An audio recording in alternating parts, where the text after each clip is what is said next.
Now, ahead of Pride weekend, all this week we've been looking at the capital's changing gay scene. Tomorrow, the parade will see thousands of people on London's streets in celebration of the LGBT community.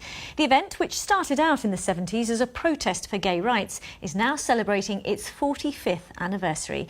And it's been expanded to include a number of other events. Chris Legg is at one of them now and can tell us more. Chris, over to you. Yeah, this is white-collar boxing. You may have heard of that. Nearly everyone fighting tonight was pretty much a complete novice 10 weeks ago. They've had intense training and now they're going to be fighting in front of the paying public. And it's white-collar boxing with a rainbow hue because it is the first boxing event to be associated with Pride. 90% of those fighting tonight are of the LGBT community, and that perhaps shows how London's celebration of diversity has itself diversified. Paul Murphy-Cast looks at the changing face of Pride. A few hundred people playing games at one of London's early gay liberation events. Not a parade or a rainbow flag in sight. We're here in Hyde Park, and this is where Britain's first LGBT Pride parade ended up in July. Peter Tatchell was one of the early organisers of Gay Pride in London and says their peaceful event received a rather hostile reception. There were about 700 or maybe 1,000 of us. We were very nervous and apprehensive.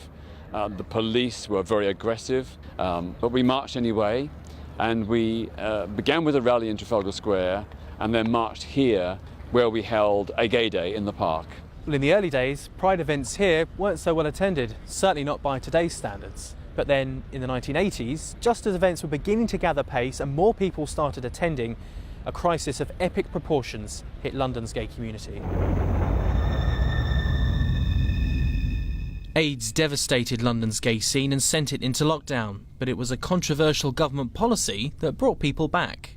In 1988, when Section 28 was introduced, suddenly the numbers jumped to 30,000 and then kept on rising every year thereafter.